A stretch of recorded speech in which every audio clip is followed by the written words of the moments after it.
आज इस वीडियो में हम बात करेंगे 5 एडवांस स्ट्रक्चर की, जिसकी मदद से आप इस तरह की सेंटेंसेस बना सकते हैं। बात बात पर वो चिल्लाने लगता है, वो बात बात पर सुनाता रहता है। पापा से छिप कर आया हूं मैं, पुलिस से छिप कर उसने ये किया। डरने की कोई बात नहीं है, वो ठीक है। अब तुम थोड़ी थोड़ी देर में कहाँ जाते हो, वह मेरे हाथ से निकल गया। तो दोस्तों, इस तरह की सेंटेंसेस आप अक्सर अपनी डेली लाइफ में यूज करते होंगे। और इस तरह की सेंटेंसेस बनाने के लिए न सिर्फ आपको ग्रामर और टेंस आनी चाहिए, बट आपको एडवांस स्ट्रक्चर की भी अच्छी नॉलेज होनी चाहिए। तो हमारा पहला एडवांस स्ट्रक्चर है एवरी नाउ एंड देन। और इसको हम कैसे यूज करते हैं? या तो हम इसको सेंटेंस के स्टार्टिंग में यूज कर सकते हैं, या इसको हम सेंटेंस के एंड में यूज कर सकते हैं। और इसका मतलब होता है थोड़ी थोड़ी देर में। जैसे तुम थोड़ी थोड़ी देर में कहाँ जाते हो, वह थोड़ी थोड़ी देर में क्या करता है। अक्सर एवरी नाउ एंड देन के ऊपर हम इंटेरोगेटिव सेंटेंसेस बनाते हैं। तो हमारा पहला सेंटेंस है, वह थोड़ी थोड़ी देर में खाना खाता था। Every now and then he ate food. Every now and then he ate food. और हमारा नेक्स्ट सेंटेंस है, तुम थोड़ी थोड़ी देर में कहाँ जाते हो। Where do you go every now and then. Where do you go every now and then. और हमारा नेक्स्ट सेंटेंस है, वह थोड़ी थोड़ी देर में क्या कर रहा है।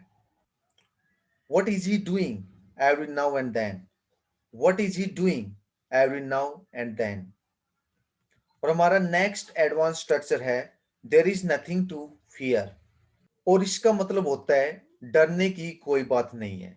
तो आप अक्सर इस तरह के सेंटेंसेस बनाते होंगे, डरने की कोई बात नहीं है, मैं तुम्हारे साथ हूं।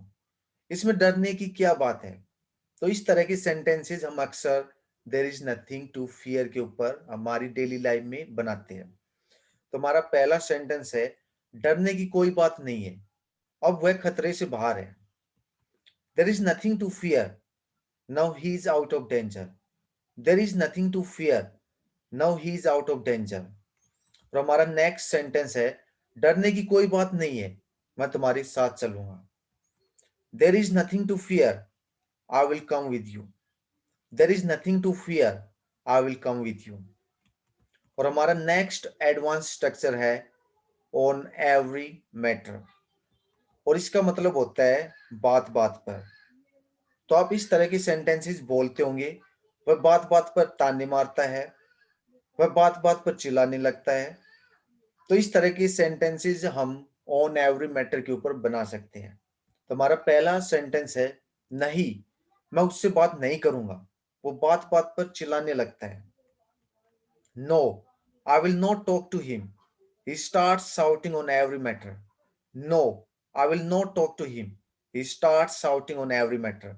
शाउटिंग का मतलब होता है चिल्लाना।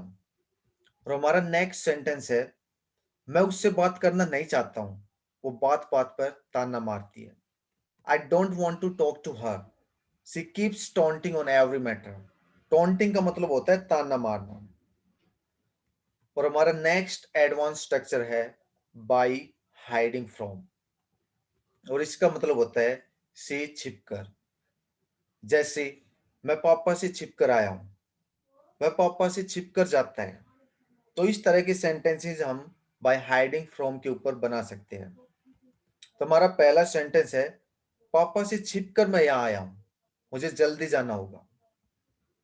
आई have come here by hiding from dad. I got to go early. I have come here by hiding from dad. I got to go early. और हमारा नेक्स्ट सेंटेंस है, पुलिस से छिपकर उसने यह किया है, नहीं तो उसे फाइन देना पड़ता। He did this by hiding from the police, or else he had to pay fine. He did this by hiding from the police, or else he had to pay fine. और हमारा next advance structure है just slipped. और इसका मतलब होता है निकल गया। जैसे मेरे सर के ऊपर से निकल गया, मेरे मुंह से निकल गया। यानी कुछ भी चीज अनकॉन्शियसली निकल जाना, चाहे आपके कुछ शब्द है जो आप नहीं बोलना चाहते थे और वो आपके मुंह से निकल गए। या हो सकता है कि आप कोई लेक्चर अटेंड कर रहे हो और वो पूरा लेक्चर आपके सर के ऊपर से निकल गया और आपको कुछ समझ में नहीं आया, तो उस सिचुएशन में हम जस्ट स्लिप्ड का यूज कर सकते हैं। तो इसको कैसे यूज करना है? तो सबसे पहले सब्जेक्ट प्लस हेल्पिंग वर्ब आएगी, उसके बाद में हमारा स्ट्रक्चर जस्ट स्लिप्ड फ्रॉम माई, और माई के बाद में हमारा ऑब्जेक्ट आएगा, जैसे just slipped from my head, मेरे सर के ऊपर से निकल गया। Just slipped from my tongue, my mouth, मेरे मुंह से निकल गया। तो इस तरह से आप इसका यूज कर सकते हैं। तो हमारा पहला सेंटेंस है, मेरे मुंह से निकल गया, just slipped from my mouth या टंग। तो आपने देखा कि हमारा just slipped from my same रहेगा, और उसके बाद में अगर आपको बोलना है कि मेरे सर के ऊपर से निकल गया, तो आपको हेड यूज करना है। अगर आपको बोलना है कि मेरे मुंह से निकल गया, तो आपको यूज करना है माउथ और टंग।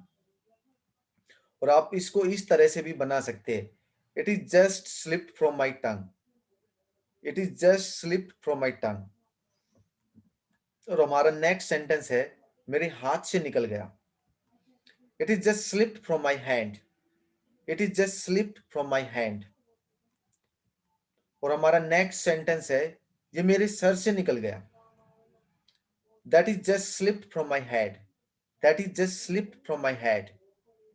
तो दोस्तों, ये हमारी 5 एडवांस स्ट्रक्चर के ऊपर वीडियो थी। आई होप कि ये वीडियो आपके लिए बहुत यूजफुल रही होगी।